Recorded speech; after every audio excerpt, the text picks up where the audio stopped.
ദൈവത്തിന് സ്തോത്രം ചെയ്യാം. ഹല്ലേലൂയ. ദൈവത്തിന്റെ അതിപരിശുദ്ധമായ നാമം വാഴ്ത്തപ്പെടുമാറാകട്ടെ. സന്നിഹിതരായിരിക്കുന്ന എല്ലാവർക്കും യേശുക്രിസ്തുവിന്റെ നാമത്തിൽ സ്നേഹവന്ദനത്തെ അറിയിക്കുന്നു. Praise Lord. ഹല്ലേലൂയ. നമ്മളെല്ലാവരും സന്തോഷത്തോടെ ഇരിക്കുകയാണ്. സ്തോത്രം. കർത്തൃ ദിവസത്തിൽ ദൈവസന്നിധിയിലേക്ക് അടുത്തു വരുവാൻ ദൈവം തരുന്ന ഒരു ഭാഗ്യമാണ്.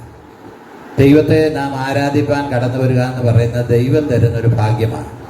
ദൈവത്തോടുള്ള വിശ്വസ്തതയാണ് നാം ദൈവത്തെ ആരാധിക്കാൻ വരുന്നത്. അല്ലെങ്കിൽ നമുക്കെല്ലാവർക്കും പല കാര്യങ്ങളുള്ളവരാണ്. പല ബന്ധപ്പാടുണ്ട്, പല ബുദ്ധിമുട്ടുണ്ട്, പല കാര്യങ്ങളുണ്ട്, ജോലിയുണ്ട്. എന്നാൽ അതെല്ലാം ഉപേക്ഷിച്ച് നാം ദൈവത്തെ ആരാധിപ്പാൻ കടന്നു വരുന്നത് ദൈവത്തോടുള്ള വിശ്വസ്തതയാണ്. ഞായറാഴ്ചയാണ് അവധിയുള്ളത്. വേണമെങ്കിൽ നമുക്ക് ഇച്ചിരി കൂടെ കിടന്ന് ഉറങ്ങാൻ പറ്റുന്ന സമയമാണ്. ഹല്ലേലൂയ. ഞായറാഴ്ച ഞാൻ ഇന്ന് ഓർത്തു, അലാറിന് അടിച്ചത് കൊണ്ടാണ് എഴുന്നേറ്റത്. അലാറിന് അടിച്ചില്ലെങ്കിൽ അങ്ങോട്ട്, കാരണം തണുപ്പൊക്കെ ഉള്ളത് കൊണ്ട് അങ്ങ് ഉറങ്ങിപ്പോകും. സുഖം. ഇതെല്ലാം നമ്മൾ അതിജീവിച്ച് ദൈവത്തോടുള്ള സ്നേഹം, പാസ്റ്ററോടുള്ള സ്നേഹമല്ല കേട്ടോ, ദൈവത്തോടുള്ള സ്നേഹം, ദൈവത്തോടുള്ള വിശ്വാസം. ഹല്ലേലൂയ. ആ ദൈവത്തോടുള്ള വിശ്വസ്തയോടെ നമുക്ക് കടന്നു വരുവാൻ ദൈവം സഹായിച്ചു. അതോർത്ത് ഞാൻ ദൈവത്തിന് സ്തോത്രം ചെയ്യുക. ദൈവം എല്ലാവരെയും അനുഗ്രഹിക്കട്ടെ. സ്തോത്രം. ഹല്ലേലൂയ. നമ്മൾ വായിച്ച സങ്കീർത്തനം ദാവീദിന്റെ ഒരു സങ്കീർത്തനമാണ്. 41-ാം സങ്കീർത്തനമാണ് നാം വായിച്ചത്. സ്തോത്രം. ഹല്ലേലൂയ. അവിടെ ചില വാക്യങ്ങൾ നമുക്കൊന്ന് വായിക്കാം. എളിയവനെ ആദരിക്കുന്നവൻ ഭാഗ്യവാൻ, അനർത്ഥ ദിവസത്തിൽ യഹോവ അവനെ വിടുവിക്കും. എളിയവനെ ആദരിക്കുന്നവൻ ഭാഗ്യവാൻ, അനർത്ഥ ദിവസത്തിൽ യഹോവ അവനെ എന്ത് ചെയ്യും? വിടുവിക്കും. അനർത്ഥ ദിവസത്തിൽ യഹോവ അവനെ വിടുവിക്കും. Price the Lord. ഹല്ലേലൂയ. സ്തോത്രം. ഹല്ലേലൂയ. ഇത് ദാവീദിന്റെ ഒരു സങ്കീർത്തനമാണ്. ദാവീദ് ഈ സങ്കീർത്തനം പ്രവചനാത്മാവിൽ എഴുതിയതുണ്ട്. എഴുതാൻ കാരണം താൻ രോഗിയായി തീർന്നു, താൻ പ്രയാസത്തിലായിരുന്നു. അനേകര് തന്നെ കാണുവാൻ കടന്നു വന്നു. പക്ഷെ വന്നവരൊക്കെ നെഗറ്റീവാ പറയുന്നത്. ഹല്ലേലൂയ. വന്നവരൊക്കെ നെഗറ്റീവാ പറയുന്നത്. അന്നേരം സ്തോത്രം. ഹല്ലേലൂയ. അവൻ ദൈവത്തോട് പറയുന്ന ഒരു കാര്യമായത്. സ്തോത്രം. അവൻ ദൈവത്തോട് പറയുന്ന ഒരു കാര്യമാണ്. തന്നെക്കുറിച്ച് ആളുകൾ നെഗറ്റീവ് പറയുമ്പോൾ, തന്നെക്കുറിച്ച് അനേക കാര്യങ്ങൾ പറയുമ്പോൾ, സ്തോത്രം, താൻ പറയുകയാണ് എളിയവനെ. സ്തോത്രം. ഒരു ട്രാൻസ്ലേഷൻ ഞാൻ വായിച്ചത് രോഗിയായിരിക്കുന്നവനെ എന്നോട് എഴുതിയിട്ടുണ്ട്. രോഗത്തിലായിരിക്കുന്ന, എളിയവൻ എന്ന് പറയുമ്പോൾ രോഗത്തിലായിരിക്കുന്നവനെ. സ്തോത്രം. ഹല്ലേലൂയ. അവനെ ആദരിക്കുന്നവൻ. ഹല്ലേലൂയ. എളിയവനെ ആദരിക്കുന്നവൻ ഭാഗ്യവാൻ, അനർത്ഥ ദിവസത്തിൽ യഹോവ അവനെ കാത്തെന്ത് ചെയ്യും? പരിപാലിക്കും. അനർത്ഥ ദിവസത്തിൽ. ഹല്ലേലൂയ. നമ്മൾ ഓർക്കണം. ഹല്ലേലൂയ. കഴിഞ്ഞ ദിവസം ഞാനൊരു വീഡിയോ കണ്ടു. ഒരു സ്കൂട്ടറുകാരൻ രണ്ടുപേരും കൂടെ ഇടിച്ചതാണ്. എന്നിട്ട് ഒരുത്തൻ പുറകിലിരിക്കുന്നവൻ തെറിച്ച് എതിരെ വരുന്ന വണ്ടിയുടെ അവനെ ഊടുപോലായിപ്പോയി. ദേഹത്ത് കയറിയില്ല, ഏതായാലും ചവിട്ടി, വലിയ ലോറിയാ ചവിട്ടിയത്. അപ്പൊ അത് കണ്ടാൽ നമ്മൾ ഭയന്ന് ഒരു സെക്കൻഡ് മാറിയാൽ മതി, അവന്റെ തലയിൽ കൂടെ വണ്ടി കയറി ഇറങ്ങും. സ്തോത്രം. ഇതിൽ ആരാ പിടിവിച്ചത്? ദൈവമായ കർത്താവാ. ഹല്ലേലൂയ. അനേകർക്കത് പറയാൻ, സാക്ഷ്യം പറയാനുള്ള ഒരു വിടിയിൽ തന്നെ ഇരിപ്പുണ്ട്. സ്തോത്രം. ഹല്ലേലൂയ. അനർത്ഥ ദിവസത്തിൽ സ്തോത്രം യഹോവ അവനെ എന്ത് ചെയ്യും? വിടുവിക്കും. Price the Lord. ഹല്ലേലൂയ. നമ്മൾ വിചാരിക്കുന്ന അനർത്ഥം എന്ന് പറയുന്ന റോഡിലുള്ളതും വലിയ കമ്പനിയിലും ഫാക്ടറിയിലും ഉള്ളതൊക്കെ ആ പ്ലെയിനെ കയറുമ്പോൾ ഉള്ളതാണെന്നൊക്കെ ചിന്തിക്കുന്നത്. നമ്മുടെ അടുക്കളയെ നമ്മൾ പണിതുകൊണ്ടിരിക്കുമ്പോൾ തന്നെ ദൈവം എന്തോ ഒരു പ്രയാസത്തിൽ നമ്മളെ വിടുവിക്കുന്നു. എത്രയോ ഇടത്ത് ആ കുക്കർ പൊട്ടിത്തെറിച്ച് പറന്നുപോയി എന്തെല്ലാം നശിപ്പിച്ചത് നമ്മൾ കണ്ടിട്ടുണ്ട്. സ്തോത്രം. ഇവയിൽ നിന്നെല്ലാം ദൈവം നമ്മെ ആരാ വിടുവിക്കുന്നത്? ദൈവമായ കർത്താവാണ്. ഹല്ലേലൂയ. ദൈവമായ കർത്താവാണ് നമ്മെ വിടുവിക്കുന്നത്. സ്തോത്രം. നമ്മുടെ സഹോദരിമാർ ഒരു പ്രായമായി കഴിഞ്ഞാൽ ഓർമ്മ പറയും. ചിലപ്പോൾ അടുപ്പിൽ വെച്ചേക്കുന്ന ഗ്യാസ് ഓഫ് ചെയ്യാതെ നമ്മൾ വേറെ പല കാര്യങ്ങൾക്ക് പോകും. മോട്ടർ ഇട്ട് ഓഫ് ചെയ്യാതെ പോകുന്ന പോലെ പലതും പോകും. പക്ഷെ അതിൽ നിന്നെല്ലാം ആരാ വിടുവിക്കുന്നതെന്നറിയാമോ? കർത്താവാ വിടുവിക്കുന്നത്. എളിയവനെ ആദരിക്കുന്നവൻ ഭാഗ്യവാൻ, അനർത്ഥ ദിവസത്തിൽ. നമുക്ക് അനർത്ഥ ദിവസം ഇല്ലാഞ്ഞിട്ടല്ല കേട്ടോ. സ്തോത്രം. അതിൽ നിന്നൊക്കെ ദൈവം നമ്മെ വിടുവിക്കുന്നത് കൊണ്ടാണ്. അനർത്ഥ ദിവസത്തിൽ യഹോവ അവനെ എന്ത് ചെയ്യും? വിടുവിക്കും. അനർത്ഥ ദിവസത്തിൽ യഹോവ അവനെ വിടുവിക്കും. അടുത്തത്, യഹോവ അവനെ കാത്ത് ആ. ജീവനോടെ പാലിക്കും. യഹോവ അവനെ കാത്ത് ജീവനോടെ പാലിക്കും. ഈ ഭൂമിയിൽ ദൈവം നമുക്ക് കുറച്ച് ആയുസ് തന്നിട്ടുണ്ട്. ആ ആയുസ് അത്രയും നമുക്ക് ഇരിക്കാൻ പറ്റത്തുള്ളൂ. ഇവിടെ നിന്ന് വിട്ടു പോകണമെന്ന് പറയുമ്പോൾ പോകണം. അതുവരെ കർത്താവ് നമ്മളെ എന്ത് ചെയ്യും? കാക്കും. യഹോവ അവനെ കാത്ത് ജീവനോടെ പാലിക്കും. Price the Lord. ഹല്ലേലൂയ. ഞാനിവിടെ ഇരിക്കുമ്പോൾ സ്തോത്രം, ഹല്ലേലൂയ, പ്രസംഗിക്കുമ്പോൾ എൻ്റെ മനസ്സ് പലതിലേക്കും ചഞ്ചലിച്ചു പോകുന്നുണ്ട്. എന്നാന്ന് ചോദിച്ചാൽ, സീറ്റിൽ ഇരിക്കേണ്ടിവരെ ഇരിക്കാത്തടത്ത് കാണാതെ വരുമ്പോൾ എന്തോ പറ്റി എന്നൊരു ചിന്ത. ഈ യോഗത്തിന് വരാത്തവർ ഒരു കാര്യം പറയും, ഒന്ന് വിളിച്ചു പറയണം. ഇല്ലെങ്കിൽ ഞാനിവിടെ പ്രസംഗിച്ചുകൊണ്ടിരിക്കുമ്പോഴും അങ്ങോട്ട് നോക്കുമ്പോൾ ഇരിക്കേണ്ടിവരെ ഒന്നും സീറ്റിൽ കണ്ടില്ലെങ്കിൽ എൻ്റെ മനസ്സ് ചഞ്ചലിക്കും. ഒരമ്മ തൻ്റെ കുഞ്ഞിനെ കണ്ടില്ലെങ്കിൽ ചിന്തിക്കുന്ന പോലെ തന്നെ ഇടയ്ക്കിടയ്ക്ക് അമ്മമാർ കുഞ്ഞുങ്ങളെ വിളിച്ചുകൊണ്ടിരിക്കുകയല്ലേ. അതുകൊണ്ട് ദയവ് ചെയ്ത് ഒരു വാക്ക് പറഞ്ഞാൽ നമുക്കത്ര അത് എൻ്റെ മനസ്സ് പതറുന്നുണ്ട്. ഹല്ലേലൂയ, സ്തോത്രം. ശ്രദ്ധിക്കണേ, ഹല്ലേലൂയ, ശ്രദ്ധിക്കണം. യഹോവ അവനെ കാത്ത് ജീവനോടെ എന്ത് ചെയ്യും? പാലിക്കും. അവൻ ഭൂമിയിൽ എന്ത് ചെയ്യും? ഭാഗ്യവാനായിരിക്കും. അവന്റെ ശത്രുക്കളുടെ ഇഷ്ടത്തിന് നീ അവനെ എന്ത് ചെയ്യല? ഏൽപ്പിക്കുകയില്ല. സ്തോത്രം. ശത്രുവിന്റെ ഇഷ്ടം എന്താ? നമ്മള് ഇല്ലാതാകണം. ശത്രുവിന്റെ ഇഷ്ടം എന്താ? നമ്മൾ ഇല്ലാതാകണം. ശത്രുവിന്റെ ഇഷ്ടത്തിന് അവൻ നമ്മളെ എന്ത് ചെയ്യല? ഏൽപ്പിക്കുകയല്ല. ശത്രു ഒരിക്കലും നമ്മൾ നന്നാകണമെന്ന് ആഗ്രഹിക്കുന്നുണ്ടോ? നമ്മൾ നന്നാകണമെന്ന് ആഗ്രഹിക്കുന്നില്ല. സ്തോത്രം, ഹല്ലേലൂയ. എന്നാൽ ആ ഇഷ്ടത്തിന് ദൈവം നമ്മളെ എന്ത് ചെയ്യല? ഏൽപ്പിച്ചു കൊടുക്കത്തില്ല. ആ ഇഷ്ടത്തിന് ദൈവം നമ്മെ എന്ത് ചെയ്യല? ഏൽപ്പിച്ചു കൊടുക്കത്തില്ല.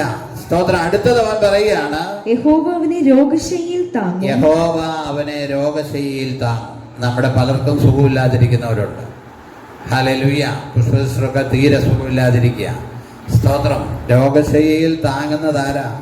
യഹോവ അവനെ രോഗശയ്യയിൽ എന്ത് ചെയ്യും? താങ്ങും. നമ്മുടെ പട്ടാമേട്ടാലെ അച്ഛനുമാരിക്ക് ആ ചുമയുടെ പ്രയാസം മാറിയിട്ടില്ല.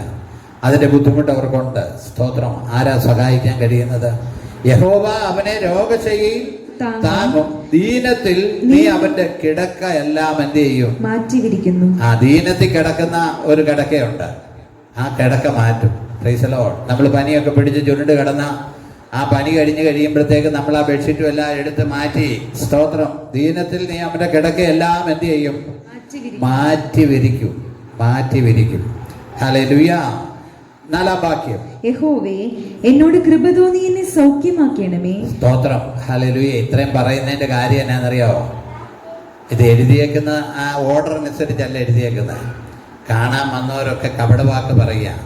അപ്പൊ ദൈവത്തോട് അവൻ പറയുന്ന ഒരു കാര്യമുണ്ട്, ദൈവമേ നീ എന്നെ എന്ത് ചെയ്യണം? സൗഖ്യമാക്കണം. സ്തോത്രം. ദൈവമേ നീ എന്നെ സൗഖ്യമാക്കണം, നീ എന്നെ വിടുവിക്കണം. നമ്മുടെ ഏത് കാര്യവും സ്തോത്രം നമുക്ക് ദൈവത്തോട് പറയാം. ഹല്ലേലൂയ. നമ്മുടെ ഏത് കാര്യവും നമുക്ക് ദൈവത്തോട് പറയാം. സ്തോത്രം. നമ്മുടെ കുറവുകൾ പറയാം, പ്രയാസങ്ങൾ പറയാം, കുറ്റങ്ങൾ എന്തെല്ലാം ഉണ്ടോ അവ പറയുന്ന ഒരു കാര്യമുണ്ട്. സ്തോത്രം, ഹല്ലേലൂയ, സ്തോത്രം. നിന്നോടല്ലോ ഞാൻ പാപം ചെയ്തതെന്ന് ഞാൻ പറഞ്ഞു. ഇപ്പൊ ഒരു പാപം ചെയ്തു കഴിഞ്ഞാൽ ദൈവത്തോടാ പാപം ചെയ്യുന്നത്. ഹല്ലേലൂയ. ഏദൻ തോട്ടത്തിൽ തിന്നരുതെന്ന് പറഞ്ഞ വൃക്ഷഫലം തിന്നു കഴിഞ്ഞപ്പോൾ ദൈവത്തോട് അവൻ പാപം ചെയ്തത്, അനുസരണക്കേട് കാണിച്ചത്. ദൈവം നമുക്ക് പ്രമാണം തന്നിട്ടുണ്ട്, നിന്നോടല്ലോ ഞാൻ പാപം ചെയ്തത്. ഹല്ലേലൂയ. നിന്നോടല്ലോ ഞാൻ പാപം ചെയ്തത്. സ്തോത്രം. പറയുക, ഏറ്റു പറയുക. 51-ാം സങ്കീർത്തനം വായിക്കുന്നത് പോലെ 51-ാം സങ്കീർത്തനം എഴുതി വെക്കുമ്പോൾ ഒന്ന് വായിച്ച് ദൈവമേ നിന്റെ ദയയ്ക്ക് തക്കവണ്ണം, ദൈവമേ, അത് തന്നെയാ ഇവിടെ പറഞ്ഞിരിക്കുന്നത്. ദൈവമേ നിന്റെ ദയയ്ക്ക് തക്കവണ്ണം എന്നോട് കൃപയുണ്ടാകണം. കാരണം എന്നോട് കൃപയുണ്ടാകണം. ഹല്ലേലൂയ. ദൈവത്തോട് ഇടയ്ക്ക് പറയണം, കർത്താവേ എന്നോട് കൃപയുണ്ടാകണം, എന്നോട് മനസ്സലിയണം. എന്നെ സഹായിപ്പാൻ ആരുമില്ല, മറ്റാരും എന്നെ സഹായിപ്പാനില്ല. സ്തോത്രം. നിന്നോട് യഹോവേ നിന്റെ ദയയ്ക്ക് തക്കവണ്ണം എന്നോട് എന്ത് ചെയ്യണം? കൃപയുണ്ടാകണമേ. നിന്റെ ദയയ്ക്ക് തക്കവണ്ണം എന്നോട്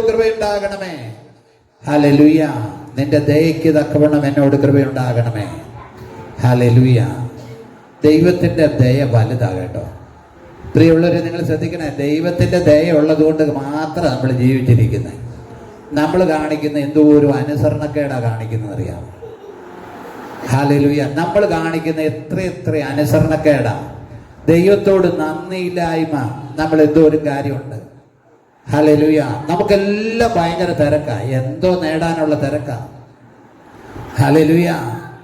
ദൈവിക കാര്യങ്ങളോട് നമ്മൾ അവജ്ഞയായി ഇടപെടുന്നവരുണ്ട്. സ്തോത്രം. ദൈവിക കാര്യത്തിനോട് അവഗണനയായി ഇടപെടുന്നവരുണ്ട്. എങ്കിലും പക്ഷേ ദൈവത്തിന്റെ ദയ കാരണമാ നമ്മൾ നിൽക്കുന്നത്. നമ്മുടെ മിടുക്കാന്ന് ചിന്തിക്കരുത്. ഹല്ലേലൂയ. സ്തോത്രം. ഹല്ലേലൂയ. നമ്മൾ ശ്രദ്ധിക്കണേ. സ്തോത്രം. ഹല്ലേലൂയ. ഞാൻ എപ്പോഴും പറയുന്നൊരു കാര്യമുണ്ട്. പല രാജ്യങ്ങളിൽ പോയി ഞാൻ ആരാധന കാണാനും എടുക്കാനും ഒക്കെ ഭാഗ്യം കണ്ടിട്ടുണ്ട്. സ്തോത്രം. അവിടെയൊക്കെ വരുന്ന ആളുകൾ, സ്തോത്രം, ഹല്ലേലൂയ, അവരുടെ ഭയഭക്തി കാണണം. ഭയഭക്തി ഇല്ലാതെ അവർക്ക് നിൽക്കാൻ കഴിയത്തില്ല. നമുക്കിവിടെ ഭയഭക്തിയുടെ ആവശ്യമില്ല. കാരണം ഒന്നുമില്ലേലും റേഷൻ കടയിൽ നിന്ന് അരി കിട്ടും, BPLന്റെ അരി. പട്ടിണി കിടക്കത്തില്ല ഇവിടെ, പട്ടിണി കിടക്കത്തില്ല ഇവിടെ. ആരെങ്കിലും പട്ടിണി കിടന്നാൽ അതൊന്ന് എടുത്ത് വീഡിയോ ഇട്ടാൽ മതി, ഉടനെ സന്നദ്ധ സംഘടനകൾ വരും, അവരാ കാര്യം ചെയ്യും. മറ്റേടത് അങ്ങനെയല്ല. സ്തോത്രം. ഹല്ലേലൂയ. പണി പോയാൽ പോയത് തന്നെയാണ്. ഹല്ലേലൂയ. അതുകൊണ്ട് അവർക്ക് എന്നാ പറയാനുള്ളത്? ദൈവത്തോട് നിലവിളിക്കുക. ആരാധനയിൽ വന്നിട്ട് ദൈവത്തിൻ്റെ സന്നിധിയിൽ നെടുമ്പാട് വീടുക, കവിണ് വീടുക. കർത്താവേ, നിന്റെ ദയക്ക് തക്കവണ്ണം എന്നോട് കൃപയുണ്ടാകണമേ. ഈ ഗൾഫിലുള്ള ആളുകൾക്കെല്ലാം പണമാണെന്ന് നിങ്ങൾ ചിന്തിക്കരുത് കേട്ടോ. നാട്ടിലെ ഭാര്യങ്ങളും പണയപ്പെടുത്തി കടവും മേടിച്ച് ബ്ലേഡിൽ നിന്നും ഒക്കെ പൈസ എടുത്ത ഓരോരുത്തരും ഓരോ കാര്യങ്ങൾക്ക് പോയേക്കുന്നത്. ഹല്ലേലൂയ. ഇപ്പൊ കാനഡയിലും അതിലും ഇതിലും ഒക്കെ പോയേക്കുന്ന ആളുകൾ, ചില ആളുകൾ 40 ലക്ഷം രൂപ വരെ കടമെടുത്ത് പഠിക്കാൻ പോയേക്കുന്ന ആളുകളുണ്ട് കാനഡയിലും ഒക്കെ. അവരെ പോഷന്മാരെന്ന് മാത്രമേ ഞാൻ പറയത്തുള്ളൂ. എന്തോ നേടാനാ? ഒന്നും നേടത്തില്ല പ്രിയമുള്ളവരെ. ഇപ്പൊ ഗവൺമെന്റ് അവിടെ ഉള്ളവരെ, അവിടുത്തെ ഗവൺമെന്റ് ഇവിടെ അഭയാർത്ഥി പോലെ ഇവിടെ ബംഗാളി വന്ന് കിടക്കുന്ന പോലെയുള്ള ചിന്തയുള്ളവർക്ക് അവര് നമ്മളെ ഇങ്ങോട്ട് ഓടിക്കാൻ ശ്രമിച്ചുകൊണ്ടിരിക്കുക. കാനഡയിൽ നിന്ന് 8 ലക്ഷം പേരോളം പുറത്തു പോകുമെന്നാ പറയുന്ന ഇന്ത്യക്കാര്. ഇവിടെ 40 ലക്ഷം കൊടുത്തേച്ച് പോയേക്കുവാ അവിടെ ഉണ്ട്. അപ്പൊ അവര് ദൈവത്തെ ആരാധിക്കുമ്പോ എങ്ങനെ ആരാധിക്കുന്നേ? നിങ്ങൾ തന്നെ എങ്ങനെ വല്ലാതിരിക്കുന്നത്? Price the Lord. എങ്ങനാ? കാരണം കരുണ തോന്നണമേ കർത്താവേ. നാട്ടിലേക്ക് വന്നാൽ രക്ഷയില്ല. കർത്താവിനോട് അപേക്ഷിക്കുക. ആ കാര്യം ആരാധനയിലും അതെന്ത് ചെയ്യും? വെളിപ്പെടും. പ്രാർത്ഥനയിലും അത് വെളിപ്പെടും. നമുക്കൊരാവശ്യമുണ്ട്. നമ്മൾ എപ്പോഴും നടക്കുമ്പോഴെല്ലാം അതാ നമ്മുടെ ചിന്ത. ദൈവത്തോട് നമ്മളോട് പറഞ്ഞുകൊണ്ടിരിക്കും. ഹല്ലേലൂയ. ഹല്ലേലൂയ. ശ്രദ്ധിക്കണേ. അവൻ പറയാ, നിന്നോടല്ലോ ഞാൻ പാപം ചെയ്ത് എന്ന് പറഞ്ഞു. സ്തോത്രം. പുറപ്പാട് പുസ്തകം 20-ാം അധ്യായം 17-ാമത്തെ വാക്യം ഒന്ന് വായിച്ചേ. പുറപ്പാട് പുസ്തകം 20-ാം അധ്യായം 17-ാമത്തെ വാക്യം. കൂട്ടുകാരന്റെ ഭവനത്തെ മോഹിക്കരുത്. Price the Lord. ദൈവം പ്രമാണം കൊടുത്തപ്പോ, 10 കൽപ്പന കൊടുത്തപ്പോൾ ഏറ്റവും പ്രധാനമായി പറഞ്ഞൊരു കാര്യമുണ്ട്. എന്താണ്? കൂട്ടുകാരന്റെ ഭവനത്തെ മോഹിക്കരുത്. കൂട്ടുകാരന്റെ ഭാര്യയെയും കൂട്ടുകാരന്റെ ഭാര്യയെയും അവന്റെ ദാസനെയും ദാസിയെയും അവന്റെ കാളയെയും കഴുതയെയും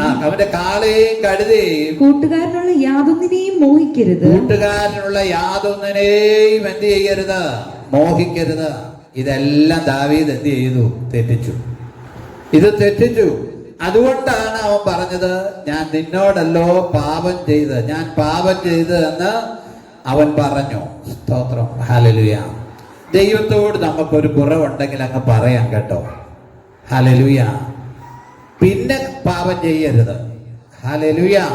പിന്നെ നമുക്കൊരു മടങ്ങിവരവ് വളരെ ആവശ്യമാണ്. നമ്മൾ ഏതിലെങ്കിലും തോറ്റുപോയാൽ അതിൽ നമ്മളൊന്ന് ജയിക്കണം. ഹല്ലേലൂയ. Price the Lord. പിന്നെ പാപം ചെയ്യാൻ ഇടയാകരുത്. സ്തോത്രം. ഹല്ലേലൂയ. നിന്നോടല്ലോ ഞാന് പാപം ചെയ്തത്. ഞാൻ പാപം ചെയ്തത് നിന്നോടാ, ദൈവത്തോടാ ഞാൻ പാപം ചെയ്തത്. സ്തോത്രം. അതുകൊണ്ട് വളരെ ഭയത്തോടെ നമ്മളായിരിക്കണം. ഹല്ലേലൂയ. കുഞ്ഞുങ്ങള് സ്റ്റെഫനും അവര് പിടിച്ചിരുത്തിക്കുക അവിടെ. Price the Lord. Hallelujah, hallelujah. സ്തോത്രം. നിന്നോടല്ലോ ഞാൻ പാപം ചെയ്തത്. സ്തോത്രം. ഹല്ലേലൂയ, സ്തോത്രം. ഹല്ലേലൂയ. നമ്മൾ ദൈവത്തോട് സ്റ്റെഫൻ പിള്ളേർ അടങ്ങിയിരിക്കണം കേട്ടോ. Price the Lord. ഹല്ലേലൂയ. നിന്നോടല്ലോ ഞാൻ എന്ത് ചെയ്തത്? പാപം ചെയ്തത്. സ്തോത്രം. ഹല്ലേലൂയ. ദൈവത്തെക്കാളധികം കുഞ്ഞുങ്ങളെ സ്നേഹിക്കരുത്, ഒന്നിനെയും സ്നേഹിക്കരുത്.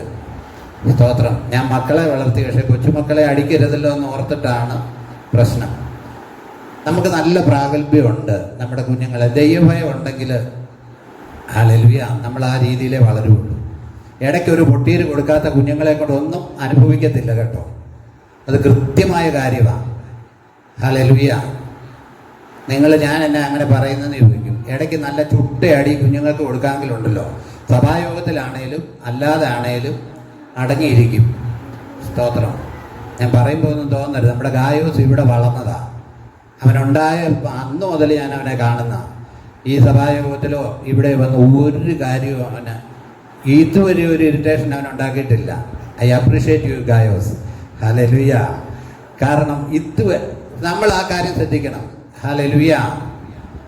എനിക്ക് കുഞ്ഞുങ്ങളെ ഭയങ്കര ഇഷ്ടമാണ്, വലിയ കാര്യമൊക്കെയാണ്. പക്ഷേ സഭായോഗം എല്ലാം ഒരാൾ അങ്ങോട്ട് ഇറങ്ങിപ്പോയി, ഒരാൾ ഇങ്ങോട്ട് ഇറങ്ങിപ്പോയി, അതിലേ പോയി ഇതിലേ പോയി, ഇതെല്ലാം അലക്ഷ്യമായ കാര്യമാണ്. ഹല്ലേലൂയ, സ്തോത്രം. ഹല്ലേലൂയ.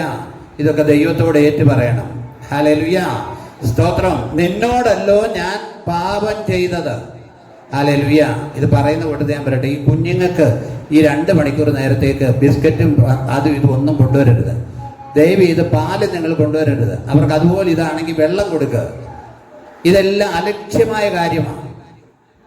ദൈവത്തോടുള്ള ഭയമില്ലാത്തത് കൊണ്ടാണ് ഈ കാര്യമെല്ലാം ചെയ്യിക്കുന്നത്. നിങ്ങൾ ഡോക്ടർമാരോട് ചോദിക്കണം, രാത്രിയിൽ അവർക്ക് ഭക്ഷണം കൊടുക്കാൻ പറയത്തില്ല. കാരണം എന്നാന്ന് ചോദിച്ചാൽ ദൈവത്തെക്കാൾ ദൈവം ആ കുഞ്ഞുങ്ങൾ. അതുകൊണ്ട് ഇണ്ടമ്പൂരിയും പുഴുങ്ങിക്കൊണ്ട് നമ്മൾ ഇങ്ങനെ അങ്ങ് നടക്കുക കൊച്ചുങ്ങളുടെ പുറകെ. ആരാധനയിൽ ദൈവത്തെ ഇതെല്ലാം പാപത്തിന്റെ ഗണത്തിൽപ്പെടും കേട്ടോ. ദൈവത്തി കൊണ്ടുവരുന്നുണ്ട് ഇപ്പം. ഹല്ലേലൂയ, ഹല്ലേലൂയ, സ്തോത്രം. വെള്ളം കൊണ്ടുപോവാ. സ്തോത്രം. ഹല്ലേലൂയ. നമ്മൾ ശ്രദ്ധിക്കണേ. ഹല്ലേലൂയ. നിങ്ങൾ എന്നോട് പണങ്ങരുത്. എനിക്ക് പിള്ളേരെ ഒത്തിരി ഇഷ്ടമാണ്. ഞാൻ പറയുന്നതെന്ന് പറഞ്ഞ് ഞാനിത് പറയാതിരുന്ന കുറ്റം എൻ്റെ മേലാകുകയല്ലേ.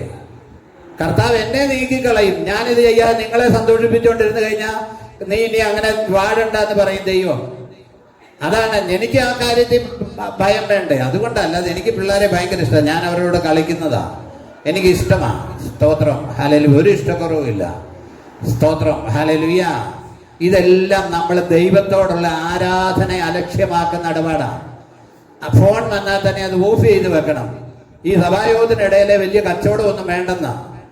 സഭായോഗത്തിന് വന്ന് എന്തെങ്കിലും പോകണ്ട. ഇന്ന് ഞാൻ പിന്നെ എടുത്തില്ല. എനിക്കും പല പ്രശ്നങ്ങളുള്ള ഏതെങ്കിലും സെന്ററിൽ നിന്ന് മിക്കവാറും ഓരോരോ കാര്യങ്ങൾ അഭിപ്രായം ചോദിക്കാൻ വരും. എടുക്കാൻ കാരണം അതെല്ലാം അത് കഴിഞ്ഞുള്ള ബിസിനസ് മതി. കർത്താവിനെ ആരാധിക്കാൻ വന്നു കഴിഞ്ഞാൽ പിന്നെ അത് കഴിഞ്ഞുള്ള ബിസിനസ് മതി. നമുക്കെല്ലാം തിരക്കും കാര്യമുള്ളവരാ. ഇനി ഒരാൾ ആശുപത്രി കിടപ്പുണ്ട്, അങ്ങനെ ഉണ്ടെങ്കിൽ നമുക്ക് കാര്യങ്ങൾ അറിയണം. അതിനകത്ത് തെറ്റൊന്നുമില്ല. അതന്നേരം പുറകിലിരുന്നിട്ട് ആ കാര്യങ്ങൾ ശ്രദ്ധിക്കണം. ഹല്ലേലൂയ. എന്ത് നേടാനാ? എന്ത് നേടിയാലും ഇവിടുന്ന് മൂക്കി പഞ്ഞി വെച്ച് നമ്മൾ ഇവിടുന്ന് പോകും. അതാണ് ലാസ്റ്റിലെ കാര്യം. നേടിയതെല്ലാം കൈയിട്ട് നല്ലൊരു തുണി പോലും തന്നു വിടത്തില്ല. അതാണ് നേടിയതിന്റെ അവസാനം. ഹല്ലേലൂയ, സ്തോത്രം. ഹല്ലേലൂയ. ഒന്ന് വായിച്ചേ. സ്തോത്രം. ഹല്ലേലൂയ. 5-ാമത്തെ വാക്യം. അവൻ എപ്പോൾ മരിച്ച് അവന്റെ പേര് നശിക്കുമെന്ന് എന്റെ ശത്രുക്കൾ എന്നെ കുറിച്ച് ദോഷം പറയുന്നു. അവൻ എപ്പോൾ മരിച്ചു അവന്റെ പേര് നശിക്കുമെന്ന് എന്റെ ശത്രുക്കൾ എന്നെ കുറിച്ച് എന്ത് ചെയ്യുന്നു? ദോഷം പറയുന്നു. അവരെ വന്ന് കണ്ടവൻ ഇവൻ രോഗിയായിട്ടിരിക്കുക. സ്തോത്രം. അവൻ എപ്പോൾ മരിച്ചു അവന്റെ പേർ നശിക്കുമെന്ന് എന്റെ ശത്രുക്കൾ എന്നെ കുറിച്ച് എന്ത് ചെയ്യുന്നു? ദോഷം പറയുന്നു. സ്തോത്രം. കാരണം വന്ന് കണ്ടവൻ പറയുക ഇവൻ രോഗിയായിട്ടിരിക്കുക. അടുത്തത്, ഒരുത്തൻ എന്നെ കാണാൻ വന്നാൽ അവൻ കപടവാക്ക് പറയുന്നു. ഇതൊക്കെ നമ്മൾ അനുഭവിച്ചിട്ടുള്ളവരാ. ഒരുത്തൻ വന്ന ഈ പുറമേ ഉള്ള പറച്ചിൽ മാത്രമേ ഉള്ളൂ. പുറത്തിറങ്ങിയേച്ച് വേറെന്നാ പറയുന്നേ. ഹല്ലേലൂയ. പുറത്തിറങ്ങിയേച്ച് വേറെന്നാ പറയുന്നേ. നമ്മളൊരു കയറി താമസത്തിന് പോയി എന്നാലും അവന് നല്ല വീടൊക്കെ ആണെങ്കിൽ നമ്മൾ പുറത്തിറങ്ങി വരും. അവന്റെ പണത്തിന്റെ പൊളപ്പ അവൻ കാണിക്കുന്നെന്ന് പറയും. നമ്മൾ അകത്ത് ചെന്നേച്ച് എന്താ പറയും? നല്ലതായിരിക്കുന്നു, അടിപൊളിയായിരിക്കുന്നു എന്നൊക്കെ പറയും. ഹല്ലേലൂയ. നമ്മൾ ശ്രദ്ധിക്കണേ. ഇതെല്ലാം നമ്മുടെ ആത്മീയ ലോകത്തിലുള്ള ഒരുത്തൻ എന്നെ കാണാൻ വന്നാൽ അവൻ എന്ത് ചെയ്യുന്നു? കപടവാക്ക് പറയുന്നു. അവന്റെ ഹൃദയം നീതികേട് സംഗ്രഹിക്കുന്നു. അവൻ പുറത്തുപോയി അതെന്ത് ചെയ്യുന്നു? പ്രസ്താവിക്കുന്നു. പ്രിയമുള്ളവരെ, ഇത് കാരണമാണ്, ഈ ഭാഗമാണ് സ്തോത്രം. അതുകൊണ്ടാണ് അവൻ ഈ ഭാഗം പറഞ്ഞ് എത്താഴോട്ട് വായിച്ചേ. എന്നെ പകയ്ക്കുന്നവരൊക്കെയും എനിക്ക് വിരോധമായി തമ്മിൽ മന്ത്രിക്കുന്നു, അവർ എനിക്ക് ദോഷം ചിന്തിക്കുന്നു, ദുർവ്യാധി അവനെ പിടിച്ചിരിക്കുന്നു. എന്താ പറഞ്ഞേ? അവിടെ പറയുകയാണ്, ഇവൻ രോഗിയായി കിടക്കുക, വന്നവര് ഒരു ദുർവ്യാധി അവന് പിടിച്ചിരിക്കുന്നു. നമ്മുടെ ഭാഷയെ പറഞ്ഞാൽ അവന് ക്യാൻസർ പിടിച്ചിരിക്കുന്നു. ക്യാൻസർ എന്നൊക്കെ പറയുന്നത് ഒരു ദുർവ്യാധിയാണ് കേട്ടോ. നമ്മുടെ ശരീരത്തിലെല്ലാം ഇതിൻ്റെ കോശങ്ങളുണ്ട് പ്രിയമുള്ളവരെ. നമ്മളാരും മെടുക്കരാന്ന് ചിന്തിക്കരുത് കേട്ടോ. ഇതിൻ്റെ എല്ലാം നമ്മുടെ ശരീരത്തിൽ ഈ കോശമുണ്ട്. നമ്മുടെ ഭക്ഷണവും കാര്യങ്ങളും കൊണ്ട് നമ്മൾ അതിൻ്റെ ആ രീതി കൊണ്ടാണ് നമ്മൾ അതിജീവിക്കുന്നത്. ഹല്ലേലൂയ, സ്തോത്രം, ഹല്ലേലൂയ. നിങ്ങൾ ശ്രദ്ധിക്കണേ, ഞാനിതൊക്കെ പറയുമ്പോൾ പ്രായോഗികം കൂടെ പറയുന്നത്, എന്നും പൊറോട്ട തിന്നരുത് കേട്ടോ. അത് മൈദയാ, അത് ദഹിക്കത്തില്ല. അടുപ്പിച്ച് പൊറോട്ട അടിക്കുന്ന വെച്ചന്മാരൊക്കെ ഇവിടെ ഉണ്ട്. അടുപ്പിച്ച് ഇത് തിന്നുകൊണ്ടിരുന്നാൽ നമ്മുടെ ഇത് ദഹിക്കത്തില്ല. അവസാനം ഈ അവിടെയൊക്കെ വറുത്തും പൊരിച്ചും വെച്ചിരിക്കുന്ന സാധനം എല്ലാം എപ്പോഴും നമ്മൾ കഴിക്കരുത്. ഇത് ക്യാൻസർ ഉണ്ടാക്കുന്ന സാധനം. കാരണം ക്യാൻസർ ഉണ്ടാകുന്ന വെച്ചാൽ കോശങ്ങൾ നമ്മളിലുണ്ട്. അതിന് നമ്മൾ മറ്റു ഭക്ഷണമാണ് കഴിക്കുന്നതെങ്കിൽ അതിനെ അതിജീവിക്കാൻ, അതിനെ അത് ജയിക്കും. അതിനനുകൂലമുള്ള ഭക്ഷണം ചെല്ലുന്നെങ്കിൽ അതങ്ങ് കയറി വരും. സ്തോത്രം, ഹല്ലേലൂയ. ഇതിനെയൊക്കെ ദുർവ്യാധി എന്നാണ് പറയുന്നത്. ദുർവ്യാധി ഏത് സമയം വരാം, ഏത് സമയവും നമുക്കിതുണ്ടാകാം. നമ്മളാരും മെടുക്കരല്ല. പണ്ട് ക്യാൻസർ കവിള് വരുന്നതിന് കവിള് വാർപ്പ് എന്നാണ് പറഞ്ഞുകൊണ്ടിരുന്നത്. കവിള് വാർപ്പ് അന്ന് വേറെ അന്ന് നമുക്ക് പറയാൻ അറിയത്തില്ല. എന്നിട്ട് സിക്കുകാർ കെട്ടിയേക്കുന്ന പോലെ കെട്ടിക്കൊണ്ട് നടക്കുന്നവരെ നമ്മൾ കണ്ടിട്ടുണ്ട്, ഇവിടെ അടുക്കലും കണ്ടിട്ടുണ്ട്. സ്തോത്രം, ഹല്ലേലൂയ. ഇതെല്ലാം ദുർവ്യാധിയാണ്. അപ്പൊ ഇവിടെ വന്നിട്ട് അവനെ കുറിച്ച് പറയുന്നത് എന്താണ്? അവനൊരു ദുർവ്യാധി പിടിച്ചിരിക്കുന്നു. സ്തോത്രം. അവൻ കിടപ്പിലായി. ഇനി അവൻ എഴുന്നേൽക്കുകയല്ല, അവൻ പോയെന്ന് പറയും. അവൻ തീർന്നെന്ന് പറയുന്ന അനേക സാഹചര്യങ്ങളുണ്ട്. പ്രിയമുള്ളവരെ, നമ്മൾ തീർന്നെന്ന് പറയുന്നിടത്ത് നിന്നും നമ്മളെ എഴുന്നേൽപ്പിക്കാൻ കഴിയുന്ന ഒരു ദൈവമുണ്ട് കേട്ടോ. നമ്മൾ നശിച്ചു, അവന് കടമായി, അവൻ രക്ഷപിടിക്കത്തില്ല, അവൻ ക്ലച്ച് പിടിക്കത്തില്ല എന്നൊക്കെ പറയുന്നിടത്ത് നിന്നും നമ്മളെ എന്ത് ചെയ്യും? സ്തോത്രം, ഹല്ലേലൂയ. കരകയറ്റുന്ന ഒരു ദൈവമുണ്ട്. നമ്മളെ കരകയറ്റുന്ന ഒരു ദൈവമുണ്ട്. ഒരു ദുർവ്യാധി അവന് പിടിച്ചിരിക്കുന്നു, അവനിനി എഴുന്നേൽക്കയില്ലെന്ന് പറയുന്ന അനേകരുടെ ഇടയിൽ ദൈവം നമ്മളെ നിലനിർത്തിയിരിക്കുക. എനിക്ക് നല്ല വിശ്വാസമുണ്ട്, നമ്മളാരും പട്ടുപോകത്തില്ല. അല്പം വിഷമവും പ്രയാസവും ഒക്കെ നമ്മുടെ ജീവിതത്തിൽ വരും, ബുദ്ധിമുട്ടും വരും, പ്രയാസങ്ങളൊക്കെ വരും. സ്തോത്രം. എന്നാൽ അതിലെല്ലാം നമ്മൾ അതിജീവിക്കും. നമ്മുടെ രോഗത്തിൽ നിന്ന്, നമ്മുടെ കടത്തിൽ നിന്ന് എല്ലാം നമ്മൾ അതിജീവിക്കും. Praise the Lord, hallelujah. ഈ ദുർവ്യാധി എന്നൊക്കെ പറയുമ്പോൾ സ്തോത്രം, അതിൽ നിന്നൊക്കെ ദൈവം നമ്മെ വിടുവിക്കും. പിന്നെ രോഗത്തെക്കുറിച്ച് നമ്മളൊരു കാര്യം മനസ്സിലാക്കേണ്ട കാര്യമുണ്ട്. പാപത്താൽ ഉണ്ടാകുന്ന രോഗമുണ്ട്, അല്ലാത്ത രോഗമുണ്ട്. അല്ലാത്ത രോഗം എന്ന് പറഞ്ഞാൽ നമ്മുടെ വേദപുസ്തകം നമ്മുടെ കുറിച്ച് പറയുന്ന ഒരു മനുഷ്യന്റെ ആയുഷ്കാലം 70 സംവത്സരം, ഏറെ ആയാൽ 80 സംവത്സരം. അതിൻ്റെ പ്രതാപവും പ്രയാസവും ദുഃഖവുമാണ്. അത് വേഗം തീരുകയും നാം പറന്നു പോവുകയും ചെയ്യും. അപ്പോൾ ഒരു 70 കഴിയുമ്പോൾ നമ്മുടെ മുട്ടൊക്കെ തേയും. പ്രിയമുള്ളവരെ, കഴുത്ത് ഇവിടെ ഒക്കെ തേയും, തേയ്മാനമുണ്ട്. ഈ തേഞ്ഞ് നമ്മൾ തീരണ്ടേ? Praise the Lord, hallelujah. അത് ദൈവം വരുത്തുന്ന രോഗമാണെന്ന് ചിന്തിക്കരുത്. ഹല്ലേലൂയ. ഭക്തനായ പ്രവാചകനായ ഏലീശ പോലും ഏറിയ കാലം രോഗിയായിട്ട് കിടന്നു എന്ന് എഴുതിയിട്ടുണ്ട്. ഹല്ലേലൂയ. എന്താ അവന്റെ ജീവിതം? അവന് വാർദ്ധക്യ സഹജമായ രോഗം. കാരണം നമ്മൾ ഈ ലോകത്തിൽ ജഡത്താൽ ജനിച്ചതാണ്. ഇവിടെ നീ കൂടാരം വിട്ട് പോകണമെങ്കിൽ അല്പം പ്രയാസമാ. അപ്പൊ ഈ രോഗങ്ങളുണ്ട്. ഇസഹാക്ക് ഏറിയ നാള് കണ്ണു കാണാതെ ഇരുന്നു. നിങ്ങളൊന്ന് ആലോചിച്ച് നോക്കി. ക്രിസ്തുവിന് നെല്ലായി നിൽക്കുന്നവനാ ഇസഹാക്ക്. സ്വന്തം മക്കള് തന്നെ എന്ത് ചെയ്തു? അവനെ വന്ന് പറ്റിച്ചു. ഇസഹാക്കിന്റെ മുഖത്ത് ഇതൊന്നും കെട്ടിയിട്ടൊന്നും ഇല്ലായിരുന്നു. പക്ഷെ അവനെ ആളെ തിരിച്ചറിയാൻ. നിങ്ങളൊന്ന് ആലോചിച്ച് നോക്കി. നിങ്ങൾ എന്നോട് പോന്നു വന്നേ. ഇസഹാക്ക് കണ്ണ് കാണാൻ വേണ്ടി ഉപവാസം എടുത്ത് പ്രാർത്ഥിച്ചായിരുന്നു. ഇസഹാക്ക് 40 ഉപവസിച്ചില്ല, 21 ഉപവസിച്ചില്ല. സ്തോത്രം. ദൈവം വെച്ചിരുന്ന ഒരു ആയുസ് കഴിഞ്ഞപ്പോൾ അവന്റെ കണ്ണ് ആ തിമിരം വന്ന് മൂടി.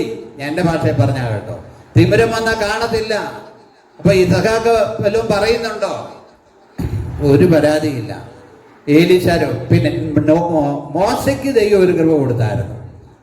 മോശയ്ക്ക് 120 വയസ്സ് വരെ അവന്റെ കായബലം എന്ത് ചെയ്തില്ല? ക്ഷയിച്ചില്ല, കണ്ണ് മങ്ങയില്ല. അത് ദൈവത്തിന്റെ ഒരു കൃപയായിരുന്നു. ഹല്ലേലൂയ. അപ്പൊ നമുക്ക് ഒരു പ്രായം കഴിഞ്ഞാൽ, സഹോദരിമാരോട് ഞാൻ പറയട്ടെ, നിങ്ങൾക്ക് ഒരു 40, 45, 50 വയസ്സ് കഴിഞ്ഞാൽ പിന്നെ നിങ്ങളെ ആരെയും ഒന്നും കൊള്ളുകയില്ല. കാരണം എല്ലാം ഒക്കെ ക്ഷയിച്ച് എല്ലാം, കാരണം നമ്മൾ ബലഹീനരാകുക. ഞാൻ കുറ്റപ്പെടുത്തി പറയുന്നില്ല. പിന്നെ നിങ്ങൾക്ക് പണ്ടത്തെ പോലുള്ള ആരോഗ്യമോ പണ്ടത്തെ പോലുള്ള അനുഭവമോ ഇല്ല. ചെറിയൊരു കാര്യം വഴിയെ പോയാൽ രോഗപ്രതിരോധ ശക്തി ഇല്ല, നിങ്ങൾക്ക് പിടിക്കും. അത് പാപമാണെന്ന് ഒരിക്കലും ചിന്തിക്കരുത്. നമ്മളൊരു പ്രായമായി കഴിഞ്ഞാൽ, എനിക്ക് ഇടയ്ക്ക് മുട്ടിന് വേദനയുണ്ട്, ഹല്ലേലൂയ, പ്രയാസമുണ്ട്. പാരമ്പര്യമായിട്ട് എൻ്റെ അമ്മയ്ക്കൊക്കെ അങ്ങനെ ഉണ്ടായിരുന്നു. അപ്പൊ അതിൽ നിന്നൊക്കെ ദൈവം എങ്ങനെ നിലനിർത്തി അങ്ങനെ കൊണ്ടുപോവുക. അതോർത്ത് ദൈവത്തോട് ആരും പെറുപെറുക്കരുത് കേട്ടോ. സ്തോത്രം, ഹല്ലേലൂയ. 80 ആകുമ്പോഴത്തേക്ക് നമ്മുടെ ഒരുമാതിരിപ്പെട്ട നമുക്ക് ഉറക്കമില്ലാതെ വരികയല്ലേ, രാത്രി ഉറങ്ങാതെ. കാരണം നമുക്ക് അത്ര ഉറക്കത്തിന്റെ ആവശ്യമുള്ളൂ അന്നേരം പ്രായമാകുമ്പോൾ. എന്നാന്ന് ചോദിച്ചാൽ നമ്മുടെ മെഷീനൊന്നും അധികം എന്ത് ചെയ്യുന്നില്ല, ഫങ്ഷൻ ചെയ്യുന്നില്ല. നമ്മൾ പകലന്തിയോളം അധ്വാനിക്കുന്ന, കല്ല് പൊട്ടിക്കുന്ന, പാറ വെട്ടുന്ന ആളുകള്, അധ്വാനിക്കുന്ന ആളുകൾ ചെന്ന് കിടക്കുന്നതും കാണാം, ഉറങ്ങുന്നതും കാണാം. രാവിലെ അവർ എഴുന്നേക്കത്തുള്ളൂ, ഒരു പ്രശ്നമില്ല. എന്ന് വെച്ചാൽ നമ്മുടെ ഭക്ഷണം കഴിക്കുക, എല്ലാം ഫങ്ഷൻ ചെയ്യുക. നമുക്കൊരു പ്രായം കഴിഞ്ഞു കഴിഞ്ഞാൽ പിന്നെ അധികം ഫങ്ഷന്റെ കാര്യമൊന്നുമില്ല. നമ്മുടെ ശ്വാസകോശം പോലും പതുക്കെ ഇങ്ങനെ ഇത് അടിക്കത്തുള്ളൂ. സ്തോത്രം. കാരണം എന്ന് വെച്ചാൽ നമ്മൾ സ്ലോ ആയി. നമ്മുടെ ഇന്ത്യ ഗവൺമെന്റ് 15 വർഷമാണ് നമ്മുടെ വണ്ടികൾക്ക് ആയുസ് പറഞ്ഞേക്കുന്നത്. 15 വർഷം കഴിഞ്ഞാൽ വണ്ടി ടെസ്റ്റ് ചെയ്ത് പുതുക്കണം. കുറെ കഴിഞ്ഞ് കഴിയുമ്പോൾ ഡീസൽ വണ്ടി എല്ലാം പുതുക്കാതെ വരും. കാരണം അവന്റെ ലൈഫ് എന്ത് ചെയ്തു, തീർന്നു. സ്തോത്രം, ഹല്ലേലൂയ. അപ്പൊ അങ്ങനെയുള്ള പ്രയാസങ്ങളും ഉണ്ട്. നമ്മള് ഇതൊന്നും നമ്മൾ പരാതിയായിട്ട് ചിന്തിക്കരുത്, ദൈവത്തോട് പിറുപിറുക്കരുത്. ഹല്ലേലൂയ. കാരണം നമ്മുടെ ശരീരം ബലഹീനമാണ്, നമ്മുടെ ശരീരം ബലഹീനമാണ്. സ്തോത്രം, ഹല്ലേലൂയ. ദൈവത്തോട് നാം പിറുപിറുക്കരുത്. നമുക്കെല്ലാവർക്കും ഒരു പ്രായം കഴിയുമ്പോൾ നമുക്കെല്ലാവർക്കും മുട്ടിന് വേദന, കണ്ണിന് വേദന, തലവേദന, പ്രയാസം എല്ലാം ഉണ്ട്. പുസ്തകത്തിൽ ഇതെല്ലാം ഉണ്ട്, ഓരോരോ കാര്യങ്ങൾ. സ്തോത്രം. അതുകൊണ്ട് നമ്മൾ ദൈവത്തോട് അകന്നിരിക്കരുത്. സ്തോത്രം. അടുത്തത് 9ാമത്തെ വാക്യം വായിക്കുമ്പോൾ കർത്താവിനെ യൂദാ ഒറ്റിക്കൊടുത്ത ഒരു പ്രവചനമാണത്. ഞാൻ വിശ്വസിച്ചവനും എന്റെ അപ്പം തിന്നവനുമായ എന്റെ പ്രാണ സ്നേഹിതൻ പോലും എന്റെ നേരെ കുതുകാൽ ഉയർത്തിയിരിക്കുന്നു. ഇത് ആത്മാവിൽ അവൻ പറയുന്ന കാര്യമാണ്. സ്തോത്രം, ഹല്ലേലൂയ. ഞാൻ വിശ്വസിച്ചവനും എന്റെ അപ്പം തിന്നവനുമായ പ്രാണസ്നേഹിതൻ പോലും എൻ്റെ നേരെ കുതികാൽ ഉയർത്തിയിരിക്കുന്നു. പ്രിയമുള്ളവരെ, നമ്മുടെയും ജീവിതത്തിൽ ചിലപ്പോൾ അങ്ങനെ വന്നേക്കാം. നമ്മൾ വിശ്വസിച്ചവര്, നമ്മൾ സ്നേഹിച്ചവര് നമുക്കെതിരായെന്ന് വരാം. നമ്മൾ ഭാരപ്പെടേണ്ട കാര്യമില്ല. നമ്മൾ വിശ്വസിച്ചവർ, നമ്മൾ സ്നേഹിച്ചവർ നമുക്കെതിരായെന്ന് വരാം. നമ്മൾ ഭാരപ്പെടേണ്ട കാര്യമില്ല. സ്തോത്രം. നമ്മുടെ പോലും ഹല്ലേലൂയ അങ്ങനെ അവൻ ഒറ്റിക്കൊടുത്തില്ലേ. ഹല്ലേലൂയ. യൂദാ കർത്താവിൻ്റെ കൂടെ നടക്കുന്നത് എപ്പോൾ ഇവനെ ഒറ്റാമെന്നുള്ള ചിന്തയിലാണ് നടക്കുന്നത്. സ്തോത്രം. അതെല്ലാം പ്രവചനത്തിൽ എഴുതിയിട്ടുണ്ട്. കർത്താവ് നമ്മെ സഹായിക്കട്ടെ, ദൈവം നമ്മെ അനുഗ്രഹിക്കട്ടെ.